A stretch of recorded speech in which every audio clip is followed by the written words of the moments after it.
What's up YouTube, Captain Fox here, back in another video, and today we are looking at the evolution of the Terminator animated. And it's been literally 3 years since we watched this channel. I watched it on the old channel.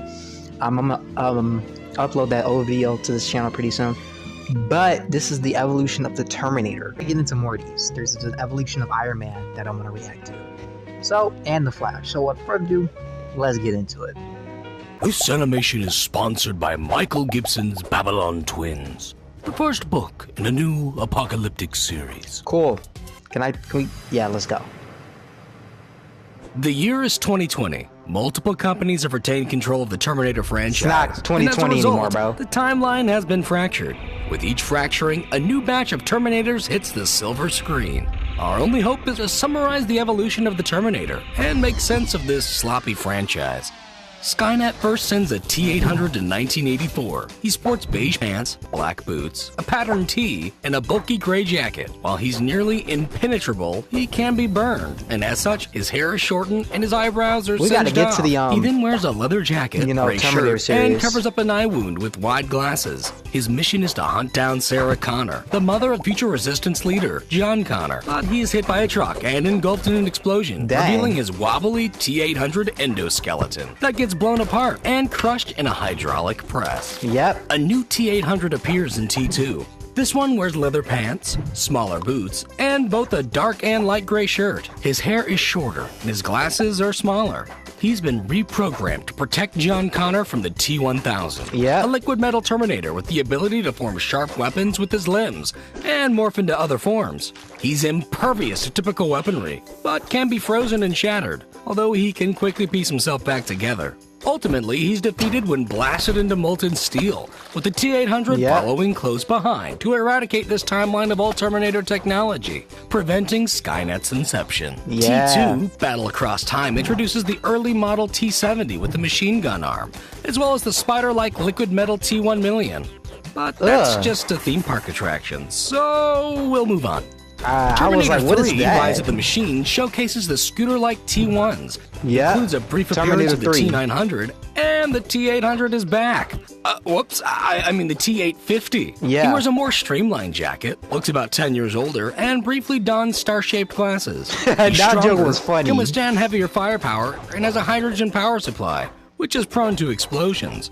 This machine is in charge of protecting John Connor and his future wife from the female T-X, whose endoskeleton is encased in liquid metal and mostly wears a skin-tight red suit. She has an arsenal of arm weapons, can spin her head 360 degrees, identify DNA from a sample of blood, morph into other people, and enlarge her breasts at will. But in the end, she is no match for the T-850's power supply suicide, which allows John Connor and his wife to escape to safety as Judgment Day begins. The TV series, The Sarah Connor Chronicles, features the smaller T-888 models, which make use of a hidden leg compartment to hold their gun, a liquid metal T-1001 that can use her extra liquid metal to form pet eels and morph into a fast-moving slug, and the dainty in size T-900, sent to protect John Connor. But this show is a whole can of worms, so let's keep going. Following Terminator 3, Terminator Salvation showcases the upgraded T-1s, the hulking T-600s, which wear unconvincing rubber masks and tattered clothing, the smaller T-700 endoskeletons,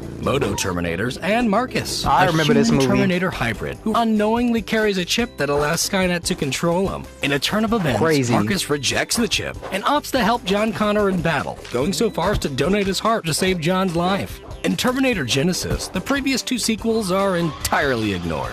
And this time, the T-800 appears older, sports a hooded jacket, and has slicked back hair. In this timeline, he was sent to raise a young Sarah Connor. Together, they take down the original film's T-800 and a remodeled T-1000. Then, after a 33-year time jump, he appears even older and wears a green jacket with blue jeans, followed by a darker ensemble. This film's future also features the Terminator embodiment of Skynet, the T-5000, which infects John Connor with nano-robots, turning him into the T-3000 hybrid. The T-3000 travels back in time to ensure Skynet's survival, but the T-800 forces him into a prototype time machine, which tears him apart, while the T-800 lands in liquid metal, giving him a liquidy upgrade. It was kind of weird that they made John the bad guy, but I don't know.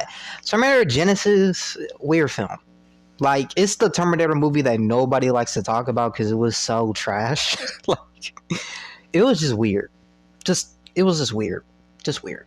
Taking place after T2, Dark Fate premieres yet another T-800, and this one finally manages to kill John Connor. 22 years later, he's older, sports a plaid shirt, blue jeans, and a slick brown jacket. He's also grown a masculine beard, renames himself Carl, adopts a family, and is running a drapery business. Dark Fate also introduces Grace, a human with cybernetic alterations who requires replenishment via various drugs to stay in top shape. In this timeline's future, the animalistic Rev 7 model is seen. They have tentacle-like spikes on their back and can split apart, forming an additional liquid metal model. But the main antagonist, the Rev 9, is able to appear human while retaining the ability to split his endoskeleton from himself. Crazy. Grace, the T-800, and a grizzled Sarah Connor protect Danny, this timeline's future resistance leader, from the Rev 9, which gets tossed into a giant blender, is overloaded with Grace's power supply, and held down by Carl, disintegrating them both. And now, we just wait until Arnie needs another paycheck for the next reboot to get greenlit.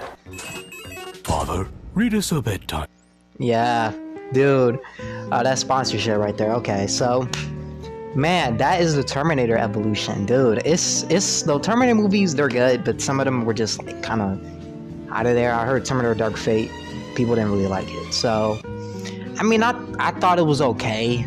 I just didn't like the part where they killed John at the beginning like that. Like, that was so uncalled for. Like, that, I feel like that kind of ruined the film a little bit. I feel like a lot of things ruined the film, to be honest with you. I don't know, dude. I feel like the Terminator series kind of went off the rails at some point. I think Terminator 3 is when it got kind of weird at some point. Terminator 1 and 2 were like the best Terminator movies. So, yeah. So, I hope you guys enjoyed this video. If you guys like, subscribe, that bell. Peace, everybody. God bless.